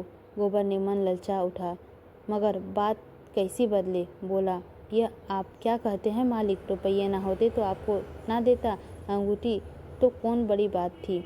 मिर्जा ने अपने स्वर्ग से बड़ा दीन आग्रह भर कर कहा, मैं फिर तुमसे कभी ना मांगूंगा गोबर, मुझसे खड़ा नहीं हुआ जा रहा है। इस शराब की बदौलत मैंने लाखों की हैसियत बिगाड़ दी और भिखारी हो गया। अब मुझे भी जीत पड़ गई है कि चाहे भीख ही मांगनी पड़े, इसे छोड़ूंगा नहीं। जब गोबर ने अब की बार इनकार किया तो मिर्जा साहब निराश होकर चले गए। शहर में उसने हजारों मिलने वाले थे, इतने ही उनकी बदौलत बन गए थे, कितने ही उनके गाड़े समय के पर मदद की थी, पर ऐसे में वह मिलना ना पसंद करते थे। उन्हें ऐसे हजारों लड़के मालूम थे जिनसे वह समय समय पर रुपये का ढेर लगा देते, पर पैसों की उनकी निगाह में कोई कद्र न थी। उनके हाथ में रुपये से काटते थे, किसी न किसी बहाने उड़ाकर ही उनकी चित्त शांत होता था। गोबर आलू छीनने लगा। साल भर के अंदर ही वह इतना करिया हो गया था कि पैसे जोड़ने में इतना कुशल था, आश्चर्य हो जाता था। जितना कोठरी में रहता था वह मिर्ज़ा साहब की थी। इस कोठरी के बरामदे का किराया बड़ी आसानी से 5 रुपया मिल सकता है। गोबर लगभग 5 साल इसमें रहता था। लेकिन मिर्ज़ा ने ना कभी किराया मांगा ना उसके दिया। शायद ख्याल भी ना आया था कि इस कोठरी का कुछ किराया भी मिल सकता है। थोड़ी देर में एक कल्ले वाला रुपये मांगने आया। अलादीन नाम था, सिर बूटा हुआ, खिचड़ी दाढ़ी। उसकी लड़की विदा हो रही थी। 5 रुपये की उसे ज़रूरत थी। गोबर ने उसे 1 आना रुपया सूद पर दे दिए। अलादीन ने रुपये धन्यवाद देते हुए कहा, भैया आपके बाल बच्चे को बुला लो, कब तक हाथ में ठोकते रहोगे। गोबर ने शहर के खर्च का रोना रोया। थोड़ी आमदनी में गृहस्थी कैसे चलेगी। अलादीन बीड़ी जलाता हुआ बोला, खर्च अल्लाह देगा भैया, सोचो कितना आराम मिलेगा। मैं तो कहता हूँ जितना तुम अकेले खर्च करते हो उसी में गृहस्थी चल जाएगी। औरत के हाथ में बड़ी बरकत होती है। खुदा कसम, जब मैं अकेला यहाँ रहता था तो चाहे कितनी भी कमाऊँ खा पी कर बराबर। बड़ी तंबाकू को भी पैसे ना रहता। उस पर हैरानी, थके मांदे आओ तो घोड़े को मिलाओ और खिलाओ और ठहराओ। फिर नानबाई की दुकान पर दौड़ो, नाक के दम आ गया। फिर घर से जब घरवाली आ गई, उसी कमाई में रोटियां भी निकल आती है और आराम भी मिलता है। आखिर आदमी आराम के लिए भी तो कमाता है। जब खान खपा कर भी आराम ना मिला तो ज़िंदगी ही गरद हो गई। मैं तो कहता हूँ तुम्हारी कमाई बढ़ जाएगी भैया। जितनी देर में तुम आलू और मटर उबालते हो उतनी देर में 2 चार प्यारे चाय बेच लोगे। अब चाय 12 मास चलती है। रात को लौटेगी तो घरवाली पाँव दबाएगी, सारी थकान मिट जाएगी। बात गोबर के मन में बैठ गई। जी उचाट हो गया। अब तो वह झुनिया को लाकर ही रहेगा। आलू चूल्हे पर चढ़े रह गए और उन्हें घर चलने की तैयारी कर दी। मगर याद आया कि होली आ रही है, इसीलिए होली का सामान भी लेते चले। कृपयान लोगों ने उत्सव पर दिल खोल कर खर्च करने का जो एक प्रवृत्ति होती है वह उसमें भी सहज हो गई। आखिर इसी दिन के लिए तो कोड़ी कोड़ी जोड़ रहा था और वह माँ बहनों और जुनिया के लिए सभी एक एक जोड़ी साड़ी ले जाएगा। होली के लिए धोती और एक चादर, सोना के लिए तेल की शीशी ले जाएगा और एक जोड़ा चप्पल, रूपा के लिए एक जापानी गुड़िया और झुनिया के लिए एक पिटारी जिसमें तेल, सिंदूर और आईना होगा। बच्चे के लिए टॉप और फ्रॉक जो बाजार में बना बनाया मिलता है। उससे रुपये निकले तो बाजार चला। दोपहर तक सारी चीज़ें आ गई। बिस्तर भी बांध गया। मोहल्ले वालों को खबर हो गई गोबर घर जा रहा है। कोई मर्द औरतें उसे विदा करने आए। गोबर ने उन्हें अपना घर सौंपते हुए कहा, तुम्हीं लोगों पर छोड़ जाता हूँ, भगवान ने चाहा तो होली के दूसरे दिन लौटूंगा। एक युवती ने मुस्कुराकर कहा, मेहरिया को बिना लिए ना आना, नहीं घर में घुसने नहीं पाओगे। दूसरी पोड़ा ने शिक्षा दी, हाँ और क्या, बहुत दिनों तक चूल्हा फूंक चुके, ठिकाने से रोटी तो मिलेगी। गोबर ने सबको राम राम किया। हिंदू भी थे, मुसलमान भी थे, सभी में मित्र भाव था। एक दूसरे के साथ सुख दुख के साथी थे। रोजाना रखने वाले रोजा रखते थे, एकादशी रखने वाले एकादशी। कभी कभी विनोद भाव में एक दूसरे की छींटे भी उड़ा लेते थे। गोबर अलादीन का नमाज में उठा बैठा करता। अलादीन पीपल के पेड़ नीचे स्थापित सैकड़ों छोटे बड़े शिवलिंगों को बटखरे बनाता, लेकिन सांप्रदायिक दृश्य को नाम पर ना था। गोबर घर पर जा रहा था। सब उसे हंसी खुशी विदा करना चाहते थे। इतने भी भूरे इक्का लेकर आ गया। अभी दिन भर का थावा मार कर आया था। खबर मिली गोबर जा रहा है, वैसे ही इक्का इधर फेंक दिया। घोड़े ने आपत्ति की, उसे कोई चुंबक लगाए। गोबर ने एक पर सामान रखा। इक्का बड़ा पहुंचाने वाला गली के मोड़ तक पहुंचाने आए। तब गोबर ने सबको राम राम किया और इक्के पर बैठ गया। सड़क पर इक्का सरपट दौड़ा जा रहा था। गोबर घर जाने में की खुशी में मस्त था। भूरे उससे घर पहुंचाने की खुशी में मस्त था और घोड़ा का पानीदार उड़ा चला जा रहा था। बात की तो बात स्टेशन आ गया। गोबर ने प्रसन्न होकर 1 रुपया कमर से निकालकर भूरे की तरफ बढ़ाकर कहा, लो, घर वालों के लिए मिठाई लेते जाना। भूरे ने कृतज्ञता भरे तिरस्कार से उसकी ओर देखा। तुम मुझे गौर समझते हो भैया, एक दिन जरा एक पे बैठ गए तो तुमने मुझे इनाम लूँगा। जहाँ तुम्हारा पसीना गिरे वहाँ खून गिराने के लिए तैयार हूँ। इतना छोटा दिल नहीं पाया है, और ले भी लूँ तो घरवाली मुझे जीता ना छोड़ेगी। गोबर ने फिर कुछ कहा ही कि लज्जित होकर अपना अस्वाब उतारा और टिकट लेने चल दिया। ये भाग समाप्त होता है दोस्तों, भाग 19, और हम लोग अब प्रवेश करते हैं 19 ख़त्म करके 20 में, जो कि अब हम लोग शुरू करेंगे बिना लेट किए हुए और देखेंगे इस भाग में क्या क्या चीज़ है जो हम लोगों को बहुत विस्तार से सुनेंगे। फागुन में झोली में नवजीवन की विभूति लेकर आ पहुंचा था। आम के पेड़ दोनों हाथों से बोर का सुगंध बांट रहे थे और कोयल आम की टहनियों पर छिपी हुई संगीत का गुप्त दान कर रही थी। गांव में ऊख की बुआई लग गई थी। अभी धूप नहीं निकली पर होली खेत पर पहुंच गया। धनिया, सोना, रूपा तीनों तेलैया से ऊख के भींगे हुए गट्ठे निकाल कर खेत में ला रहे थे और होली गड़ासे में ऊख के टुकड़े कर रहा था। अब वह दादा दीन के मंजूरी करने लगा था। अब वह किसान नहीं रहा, मजूर है। दाताहीन ने अब उसका पुरोहित जजमान का नाता नहीं, मालिक मजदूर का नाता है। दाताहीन ने आकर डांटा, हाथ में फुर्ती से चला होरी, इस तरह तो तुम दिन भर में ना कट सकोगे। होरी ने आहत अभिमान से कहा, चला ही रहा हूँ महाराज, बैठा तो नहीं हूँ। दाताहीन मजदूरों को लगड़ कर काम कर लेते थे, इसीलिए उन्हें यहाँ कोई मजदूर टिकता न था। होरी उसका स्वभाव जानता था पर चाहता कहाँ। पंडित उसके सामने खड़े होकर बोले, चलने चलाने में भेद है। एक चलाना वह है कि गाड़ी भर में काम तमाम, दूसरा चलाना वह है दिन भर में भी एक बोझ ऊख ना कटे। होरी ने विष का घूंट पीकर और जोर से हाथ चलाना शुरू किया। इधर महीनों से उसे पेट भर भोजन ना मिलता था। प्राय 1 जून तो चबीने पर भी करता था, दूसरा जून कभी आधा पेट भोजन मिला, कभी ककड़ा हो गया। कितना चाहता था कि हाथ में जल्दी जल्दी उठे, मगर हाथ जवाब दे रहा था। पर दाताहीन सिर पर सवार थे, क्षण भर दम ले लेते थे तो ताज़ा हो जाता था, लेकिन दम कैसे ले, गुड़कलियाँ पड़ने का भय था।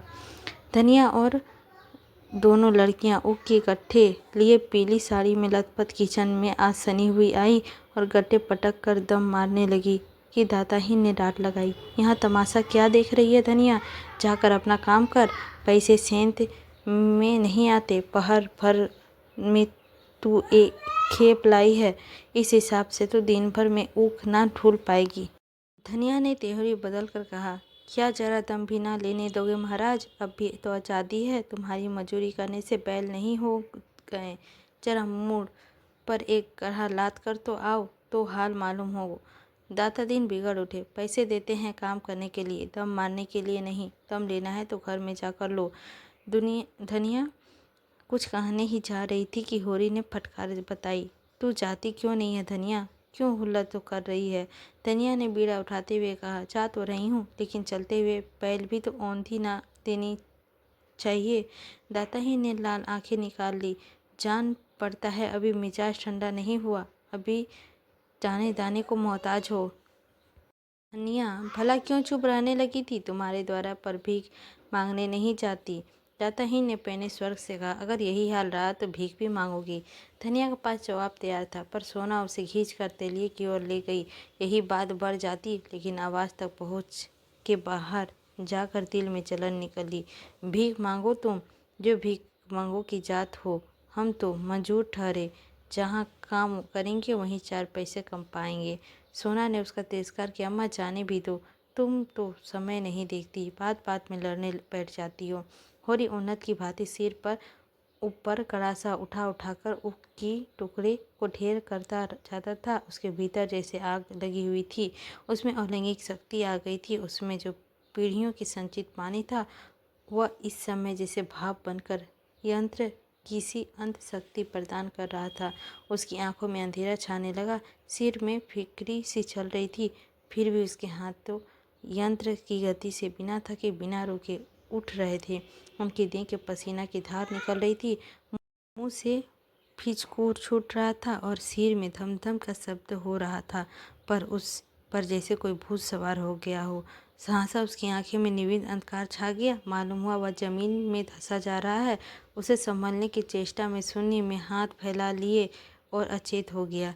गड़ासा हाथ से छूट गया और औंधे मुंह जमीन पर गिर गया। वही उसी वक्त धनिया ऊ का गढ़ा लिए आई। देखा तो कोई आदमी होरी को घेरे खड़े हैं। एक हलवाहा दाताहीन से कह रहा था, मालिक, तुम्हें ऐसी बात ना कहनी चाहिए जो आदमी को लग जाए। पानी मरते ही मरते तो मरेंगे। धनिया ऊ की गड़ा पटक पागलों की तरह दौड़ी हुई होरी के पास आई और उसका सिर अपने जांग पर रख कर बिलप करने लगी। तुम मुझे छोड़कर कहाँ जाते हो? अरे सोना, दौड़कर पानी ला और जाके शोभा को कह दे दादा बेहाल है। हाय भगवान, अब किसकी होकर रहूंगी? मुझे कौन धनिया कह के पुकारेगा? टाटा पंटेश्वरी भागे हुए आए और सने भरी कठोरता से बोले, क्या कहती हो धनिया? होश संभाल। होरी को कुछ नहीं हुआ, गर्मी से अतेज हो गए हैं, अभी होश आया जाता है। इतना दिल इतना कच्चा कर लोगी तो कैसे काम चलेगा? धनिया ने पटेश्वरी को पांव पकड़ ली और रोते हुए बोली, क्या करूं लाला जी? जी नहीं मानता। भगवान ने सब कुछ हर लिया, मैं सब्र कर गई। मैं सब्र नहीं होता। हाय रे मेरा हीरा। सोना पानी लाई। पंडेश्वरी ने हीरा के मुंह में पानी डाल के छींटे लगाए। कई आदमी अपने अपने अंगोछियों से हवा कर रहे थे। होरी की देह ठंडा पड़ रही थी। पंटेश्वरी को भी चिंता हुई, पर धनिया को बार बार सांस देते जाते थे। धनिया अधीर होकर बोली, कभी ऐसा नहीं हुआ था लाला? कभी नहीं। पंटेश्वरी ने पूछा, रात को कुछ खाया था? धनिया बोली, हाँ, रात को रोटियां पकाई थी, लेकिन आजकल हमारे ऊपर जो बीत रही है वह क्या तुमसे छिपा है? महीनों से भरपेट रोटी नसीब हुई नहीं। कितना समझ चाहती हूँ, जान रख कर काम करो, लेकिन आराम तो हमारे भाग्य में लिखा ही नहीं। सहसा होरी ने आंखें खोल दी और उठती हुई नजरों से इधर उधर ताका।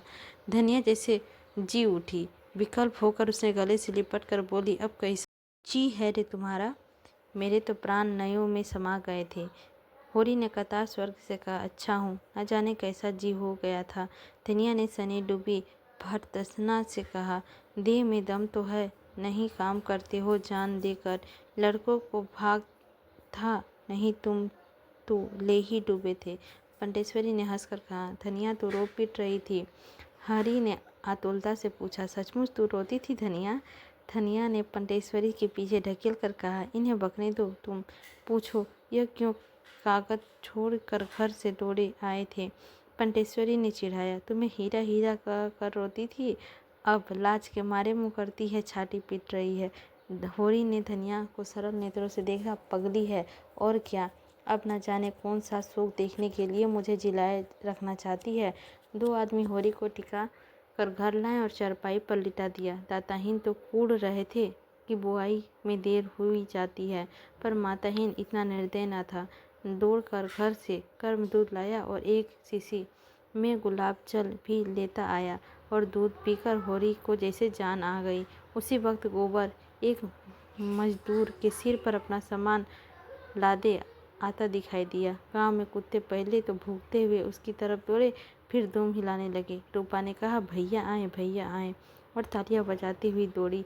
सोना भी 2-3 कदम आगे बढ़ी, पर उस अपने आहार के भीतर ही दबा गई। 1 साल में उसका यौवन कुछ और संकोचित हो गया था।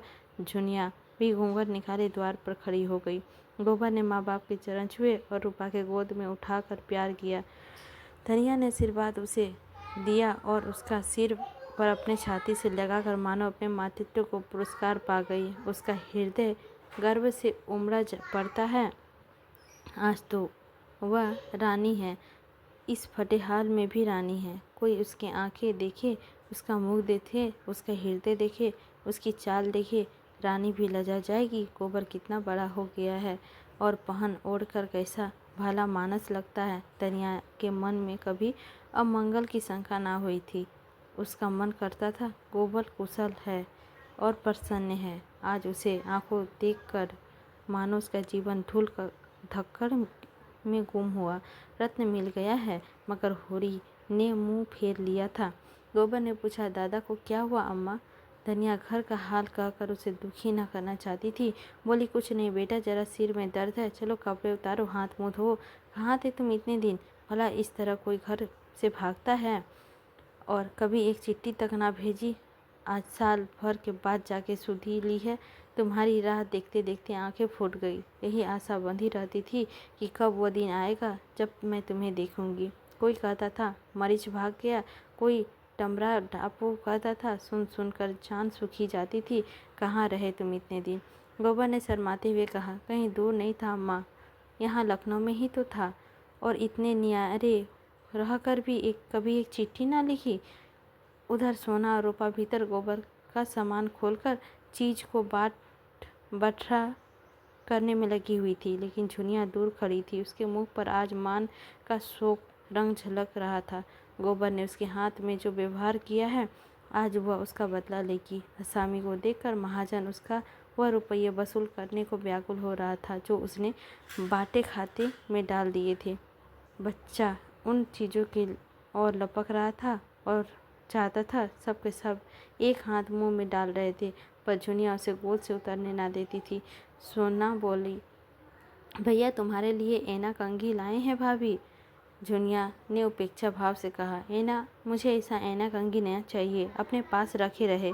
रूपा ने अपने बच्चे को चमकीली टोपी निकाली। ओहो, यह तो चुन्नू का टोपी है, और उसे बच्चे के सिर पे रख दिया। झुनिया ने टोपी उतार कर फेंक दी और सहसा गोबर को अंदर जाते देख वह बालक को लिए अपनी कोठरी में चली गई। गोबर ने देखा सारा सामान खुला पड़ा है। उसका जी चाहता तो पहले झुनिया से मिल के अपना अपराध क्षमा कराए, लेकिन अंदर जाने का साहस नहीं होता। वहीं बैठ गया और चीज़ें निकाल निकाल कर हर एक को देने लगा। मगर रूपा इसीलिए फूल गई थी कि उसके लिए चप्पल क्यों नहीं लाए, और सोना उसे चिढ़ाने लगी, तू क्या करेगी चप्पल लेकर? अपनी गुड़िया से खेल। हम तो तेरा गुड़िया देख कर नहीं रोते, तू मेरी चप्पल देख कर क्यों रोती है? मिठाई बांटने की जिम्मेवारी धनिया के ऊपर अपने ऊपर ली। इतने दिनों के बाद लड़का कुशल से घर आया है, यह गांव भर में बैना बटवाएगी। एक गुलाब जामुन रूपा के लिए ऊँट में मुंह के जीरे का सामान था। वह चाहती थी हांडी उसके वो सामने रख कर जाए, वह कूद कूद खाए। सब संदूक खोला और उसने एक साड़ियाँ निकालने लगी। सभी किनारदारी थी, जैसे पंटेश्वरी लाला के घर में पहनी जाती थी, मगर है बड़ी हल्की। ऐसी महीन साड़ियाँ भला के दिन चलेगी? बड़े आदमी जितनी महीन साड़ी चाहे पहने, उनकी मेहरियों को बैठने और सोने के सिवा और कौन काम है? यहाँ तो खेत खलियान सभी कुछ है। अच्छा, होरी के लिए धोती के अतिरिक्त एक दुपट्टा भी था। धनिया प्रसन्न होकर बोली, यह तुमने बड़ा अच्छा काम किया बेटा। इनका दुपट्टा बिल्कुल तार तार हो गया था। गोबर ने उतनी ही देर में घर की परिस्थिति का अंदाजा हो गया था। धनिया की साड़ी में कोई पैबंद लगे हुए थे। सोना की साड़ी सिर पर फटी हुई थी और उनमें से भी उसके बाल दिखाई दे रहे थे। रूपा की धोती में चारों तरफ झालारें सी लपट रही थी। सभी के चेहरे रूखे, किसी के देह में चिकनाहट नहीं। जिधर देखो विपन्नता का साम्राज्य था। लड़कियां तो साड़ियों में मग्न थी। धनिया को लड़के के लिए भोजन की चिंता हुई। घर में थोड़ा सा जौ का आटा सांझ के लिए सांझ कर रखा हुआ था। इस वक्त तो चबेने में काटती थी, मगर गोबर, अब तो गोबर थोड़े ही है, उसने जौ का आटा खाया भी जाएगा। परदेश में जाने क्या क्या खाता पीता रहा होगा। जी जाकर दुलारी की दुकान से गेहूं का आटा, चावल, घी उधार लाई। इधर महीनों का सवाइन एक पैसे की चीज़ उधार ना देती थी, पर आज उसने एक बार भी ना पूछा पैसा कब दोगी। उसने पूछा, गोबर तो खूब कमा के आया है ना? धनिया बोली, अभी तो कुछ नहीं खुला दीदी, अभी मैंने भी कुछ कहना उचित ना समझा। हाँ, सबके लिए किनारदार साड़ियाँ लाया है, तुम्हारे असीबदार की कुशल से लौट आया, मेरे लिए यही बहुत है। दुलारी ने असीब दिया। भगवान करे जहाँ भी रहे कुशल रहे। माँ बाप को और क्या चाहिए? लड़का समझदार है और छोकरे की तरह उड़ाऊ नहीं है। हमारे ऊपर अभी ना मिले तो ब्याज तो दे दो। दिन दिन बोझ बढ़ रहा है। इधर सोना चुन्नू को तो उसका फ्रॉक और टॉप और जूता पहनाकर राजा बना रही थी। बालक इन चीज़ों को पाने में ज़्यादा हाथ में न लेकर खेलना पसंद करता है। अंदर गोबर और झुनिया का मनोबल का अभिनय हो रहा था। झुनिया ने तिरस्कार भरी आंखों से देखकर कहा, मुझे लाकर यहाँ बैठा दिया, अब परदेश की राह ली, फिर ना खोज ना खबर, न मरती थी या जीती थी। साल भर के बाद आकर अब तुम्हारी नींद टूटी है। कितने बड़े कपटी हो तुम। मैं तो सोचती थी तुम मेरे पीछे पीछे आ रहे थे और आप उड़े तो साल भर के बाद लौटे। मर्दों का विश्वास है क्या, कहीं और ताक ली होगी, सोचा होगा एक घर के लिए है, एक बाहर के लिए भी हो जाए। गोबर ने सफाई दी, झुनिया मैं भगवान की साक्षी दे रहा कर कहता हूँ, मैंने जो अभी तक किसी और को ताका हो, लाज और डर के मारे घर से भागा जरूर था, मगर तेरी याद क्षण के लिए भी मेरे मन से ना उतरी थी। अब तो मैंने तय कर लिया है कि तुझे भी लेते जाऊंगा, इसीलिए आया हूँ। तेरे घर वाले तो बहुत बिगड़े होंगे। दादा तो मेरी जान लेने पर उतारू थे। सच, तीनों जने यहाँ चढ़ आए थे। अम्मा ने ऐसा डांटा कि मुंह को लेकर रह गए। हाँ, हमारे दोनों बैलों खोल के ले गए, इतनी बड़ी जबरदस्ती। और दादा कुछ बोले नहीं।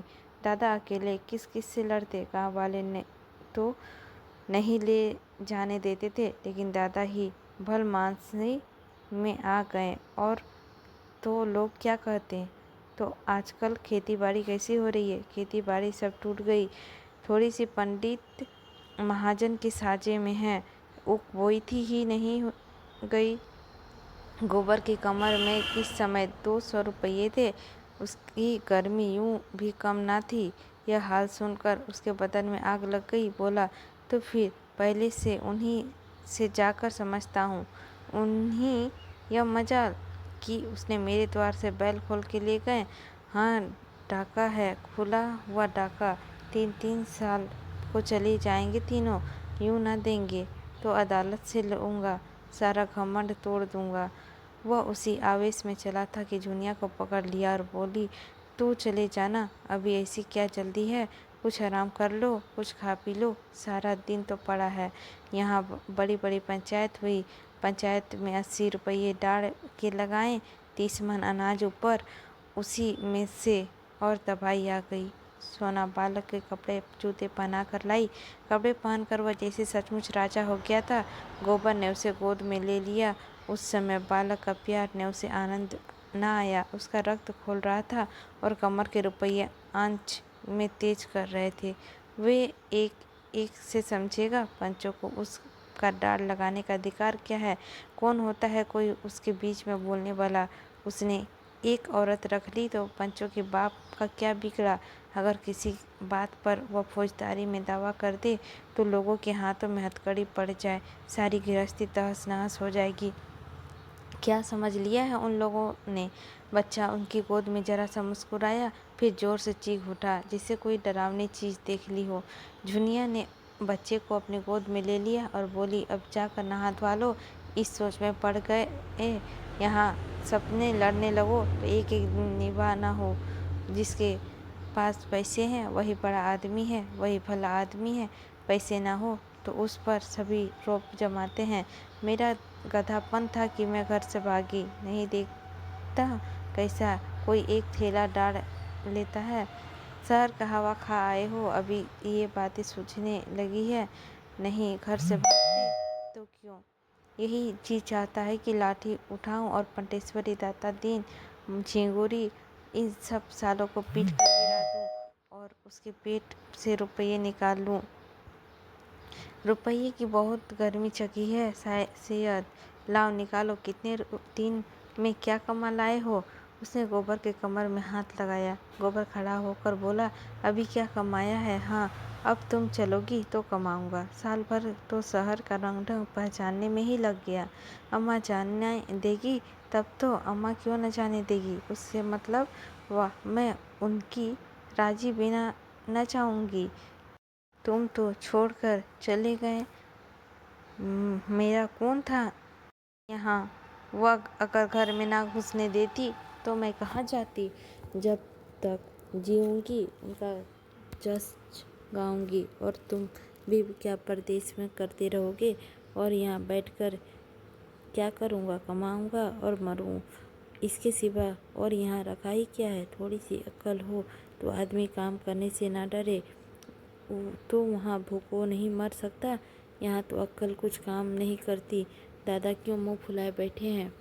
अपने भखोरों की मुंह फुलाकर क्यों छोड़ देते हैं?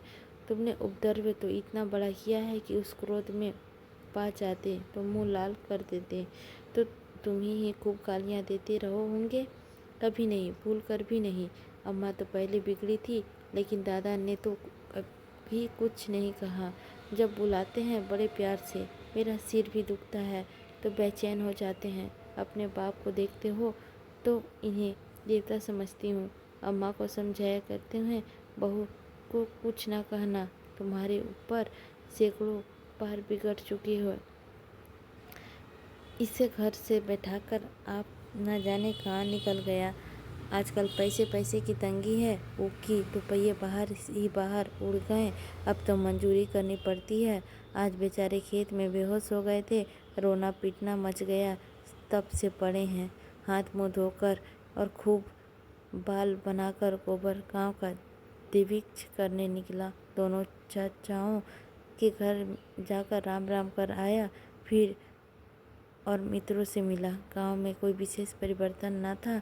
हाँ, पंटेश्वरी की नई बैठक बन गई थी और झिंगुरी सिंह ने दरवाजे पर नया कुआं खुदवा लिया था। गोबर के मन में विद्रोह और भी ताल ठोंकने लगा।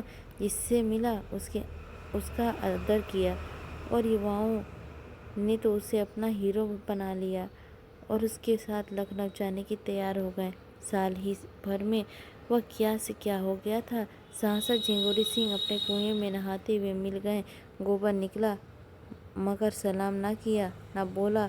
वह ठाकुर को दिखा देना चाहता था कि मैं तुम्हें कुछ ना समझता। झिंगुरी सिंह ने खुद से पूछा, कब आए गोबर?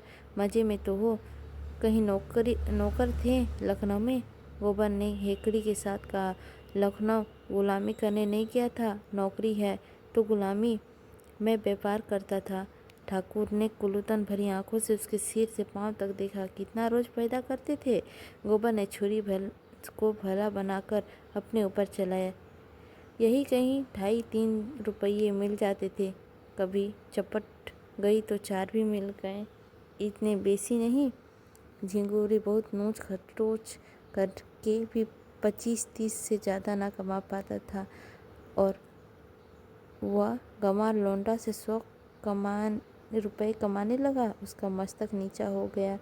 अब किस दावे से उस पर रौब जमा सकते थे? वर्ण का वह जरूर ऊंचे हैं, लेकिन वर्ण कौन देखता है? उसके स्पर्शा करने का यह अवसर नहीं।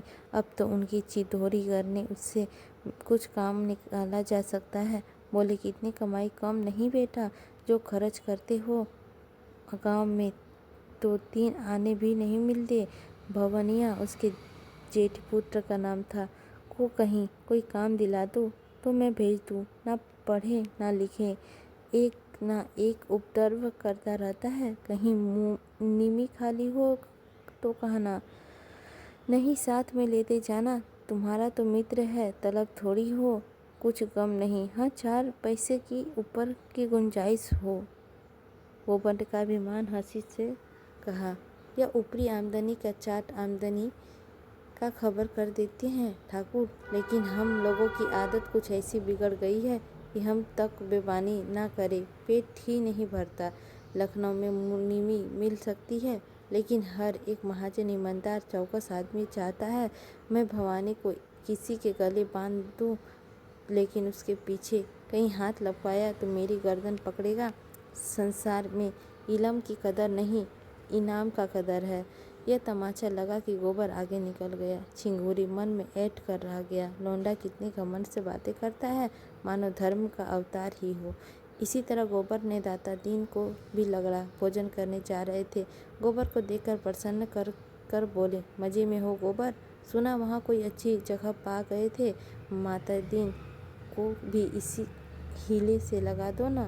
भंग पाकर भी कहीं पड़े रहने के सिवा यहाँ कौन काम करता है? गोबर ने बनाया।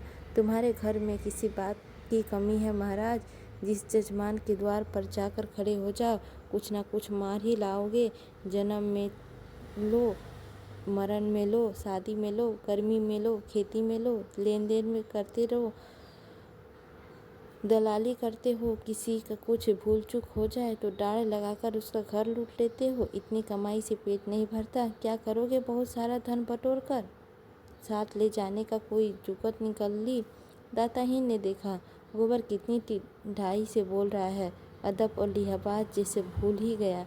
अभी शायद नहीं जानता है कि उसके बाप मेरी गुलामी कर रहा है। सच है, छोटी नदी में उमड़ते देर नहीं लगती, मगर चेहरे पर मैल नहीं आने दिया। जैसे बड़े लोग बालकों के मूछें उड़वाकर हंसते हैं, उन्होंने भी इस फटकार को हंसी ले लिया और विनोद भाव से बोले, लखनऊ का हवा खाकर तू बड़ा चंड हो गया है गोबर। ला, क्या कमा कर लाया है, कुछ निकाल। सच कहता हूँ गोबर, तुम्हारी याद बहुत आई थी। अब तो रहोगे कुछ दिन? हाँ, अभी तो रहूँगा कुछ दिन। उस पंचों का दावा करना है जिन्होंने डाढ़ के बहाने मेरे 150 रुपये हजम किए हैं। देखो कौन मेरा हुक्का पानी बंद करता है और किससे बिरादरी मुझे जात बाहर करती है। यह धमकी देकर वह आगे बढ़ा। उसकी हेकड़ी ने उस युवक भक्तों को रोब में डाल दिया था।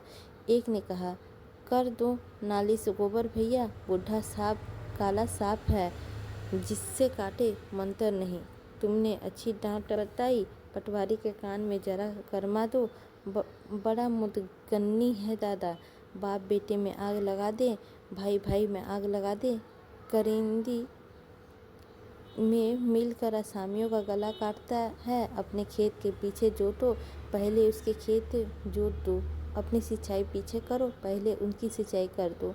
गोबर ने मूंछों का ताव देकर कहा, मुझसे क्या कहते हो भाई, साल भर का भूल थोड़े ही गया, यहाँ मुझे रहना ही नहीं है। नहीं, एक एक को नचाकर छोड़ता। अब की होली धूमधाम से मनाओ और होली का स्वाग बनाकर इन सबको खूब भिगो भिगो कर लगाओ। होली का प्रोग्राम बनने लगा। खूब भांग फूटे, दुधिया भी, रंगीन भी और रंगों का साथ कलीक भी बने और मुखियों के मुंह में कालिक भी पोती जाए। होली में कोई बोल ही क्या करता। फिर स्वांग निकले और पंचों का फद उड़ाया जाए। रुपये पैसे की कोई चिंता नहीं, गोबर भाई कमा कर लाए हैं। भोजन करके गोबर भोला से मिलने चला। जब तक अपनी जोड़ी लाकर अपने द्वार पे बांध ना दे, उसे चैन नहीं। वह लड़ने मरने को तैयार था। होरी ने कतार स्वर से कहा, रर मत बढ़ाओ बेटा, भोला गोई ले गए, भगवान उसका भला करे, लेकिन उसके रुपये तो आते ही थे। गोबर ने उत्तेजित होकर कहा, दादा तुम बीच में मत बोलो, उनकी गाय 50 की थी, हमारी गोई 150 की आई थी। 3 साल हमने जोती, फिर भी 150 की ही थी। वह अपने रुपये के लिए दवा करते, डिंगरी करते या जो भी करते, हमारे द्वार की जोड़ी क्यों खोल के ले गए? और तुम्हें क्या कहूँ, इधर गोई खो बैठे, उधर 150 रुपये डाढ़ के भरे। यह तो गौ होने का फल। हमारे सामने जोड़ी ले जाते तो देखता, तीनों को यहीं जमीन पे सुला देता और पंचों से यह बात तक ना करता। देखता कौन मुझे बिरादरी से अलग करता, लेकिन तुम बैठे ताकते रहे। होरी ने अपराधी की भांति सिर झुका लिया, लेकिन धनिया यह अनीति कैसे देख सकती थी। बोली, बेटा तुम अंधेर करते हो, का पानी बंद हो जाता तो गांव का निवरा कैसे होता? जवान लड़की बैठी है, उसका भी ठिकाना लगाना है या नहीं? मरने जीने में आदमी बिरादरी। गोबर ने बात काटी, का पानी सब तो ठीक था, बिरादरी में आदर भी था, फिर मेरा विवाह क्यों नहीं हुआ बोलो? इसीलिए तो घर में रोटी ना थी। रुपये तो न हुक्का पानी का काम है, न जात बिरादरी का। दुनिया पैसे की है, हुक्का पानी कोई नहीं पूछता। धनिया तो बच्चे का रोना सुन भीतर चली गई। गोबर भी घर से निकला। होरी बैठा सोच रहा था, लड़के का अकल जैसे खुल गई है, कैसे बेलाग बात करता है। उसकी वक्र बुद्धि में होरी के धर्म और नीति का परास्त कर दिया था। होरी सहसा में उससे पूछा, मैं भी चलूं? मैं लड़ाई करने नहीं जा रहा हूँ दादा, डरो मत, मेरी ओर से कानून है। मैं क्यों लड़ाई करने लगा? मैं भी चलूँ तो कोई हरज है? हाँ, बड़ा हरज है। तुम बनी बात बिगाड़ दोगे। होरी चुप हो गया और गोबर चल दिया। 5 मिनट भी ना हुए होंगे धनिया बच्चे को लेकर बाहर निकल के बोली, क्या गोबर चला गया? अकेले मैं कहती हूँ तुम्हें भगवान कभी बुद्धि देंगे या नहीं? बोला, क्या सहज में कोई देगा? तीनों उस पर टूट पड़े बाज की तरह। भगवान की कुशल करे। अब कैसे कहूँ? दौड़कर गोबर को पकड़ लो, तुमसे तो मैं हार गई। होरी ने कोने में डंडा उठाया और गोबर के पीछे दौड़ा। गांव के बाहर आकर उसने निगाह दौड़ाई। एक क्षण से देखा क्षितिज से मिली हुई दिखाई दी। इतनी ही देर में गोबर इतनी दूर कैसे निकल गया? होरी की आत्मा उसे धिक्कारने लगी। उससे क्यों गोबर को रोका नहीं? अगर वह डांट कर कह देता, भोला के घर मत जाओ, तो गोबर कभी ना जाता और अब उससे दौड़ा भी ना जाता। वो हार कर वहीं बैठ गया और बोला, उसकी रक्षा करो महावीर स्वामी। गोबर उस गांव में पहुंच तो देखा कुछ लोग बरगद के पेड़ के नीचे जुआ खेल रहे हैं। उसे देखकर लोगों को समझा पुलिस का सिपाही है। कोड़ियाँ समेट कर भागे तो सहसा जंगी उसे पहचान कर कहा, अरे यह तो गोवर्धन है।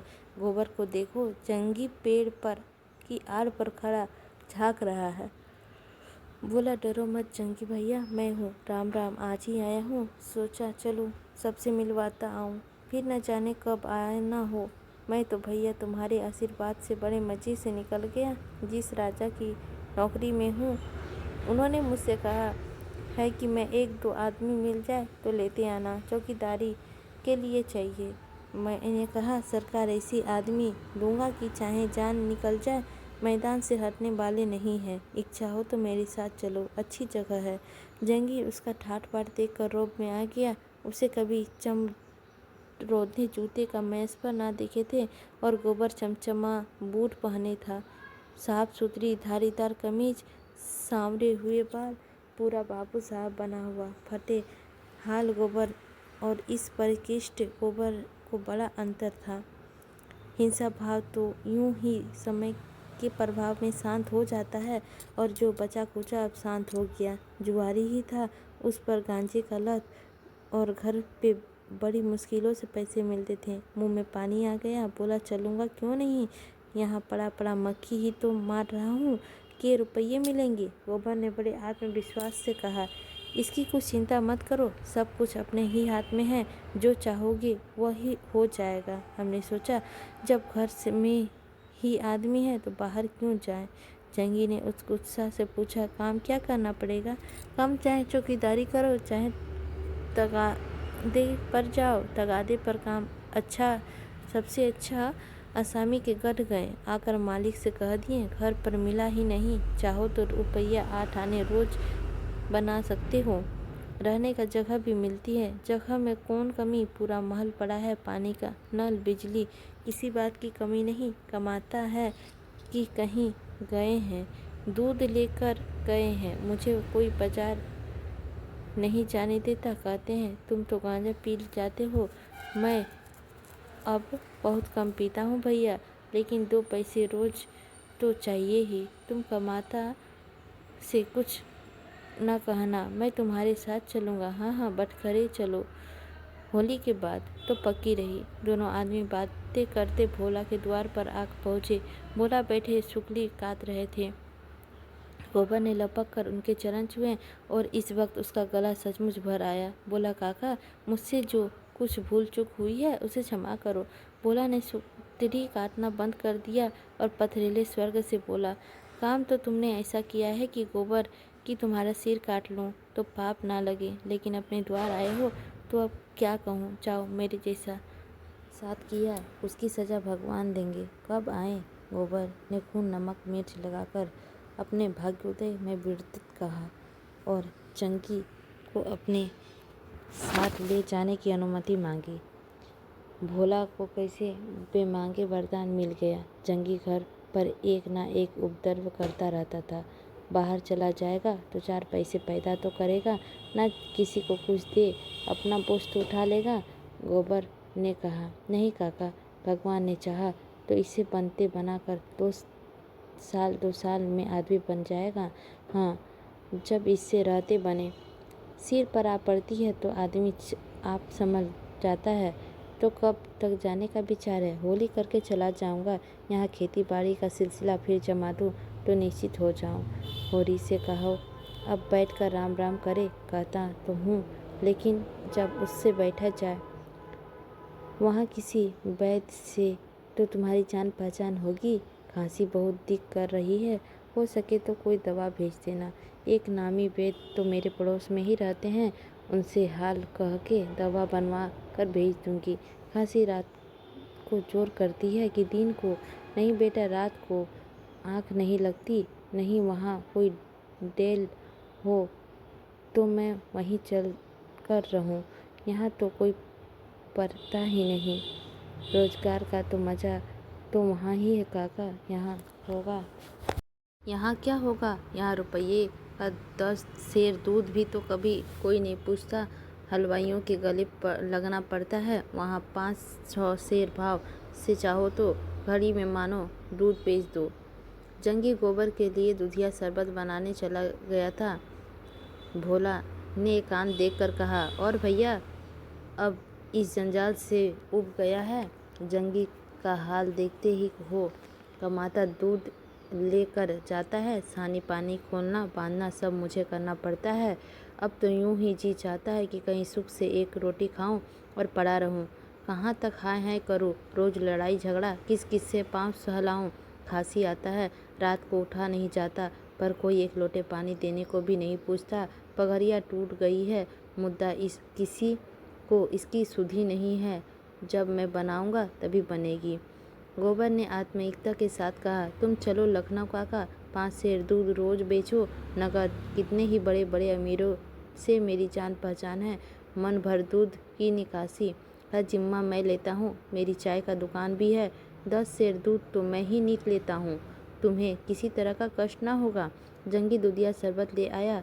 गोबर ने तो एक गिलास शरबत पीकर कहा, तुम तो खाली सांझ सवेरे चाय का दुकान पर बैठ जाओ काका, तो 1 रुपया कहीं नहीं गया है।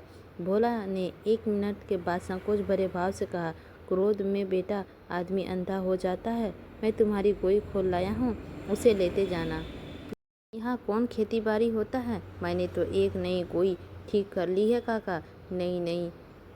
नई गोई लेकर क्या करोगे? इसे लेते जाओ, मैं तो तुम्हारे रुपये भिजवा दूंगा। रुपये कहीं बाहर थोड़े हैं बेटा, घर में ही तो है। बिरादरी का ढकोसला है। नहीं तुमसे और हमसे कौन भेद है? सच पूछो तो मुझे खुश होना चाहिए कि चुनिया भले घर में है और आराम से है, और मैं उसके खून का प्यासा बन गया था। संध्या का समय गोबर यहाँ से चला तो गोई उसके साथ थी और दही के 2 हांडियाँ लिए जांघी पीछे पीछे आ रहा था। तो दोस्तों, यह भाग समाप्त होता है। अब हम लोग भाग 21 देखेंगे अगले भाग में। तो आप लोगों को आई होप अच्छी लगी होगी तो लाइक कीजिएगा। चैनल पर नए होंगे तो सब्सक्राइब कीजिएगा और हमें बताइएगा कि गोदान उपन्यास आप लोगों को कैसी लग रही है, अच्छी लग रही है या फिर नहीं। हमें तो बहुत मज़ा आ रहा है पढ़ने में। आई होप आप लोगों को सुनने में भी उतना ही मज़ा आ रहा होगा। तो चलिए इसी के साथ अपनी वाणी को विराम दे रही हूँ। मिलती हूँ अगले भाग 21 में, 21 में, और देखती हूँ उसमें भी कुछ अच्छा ही होगा।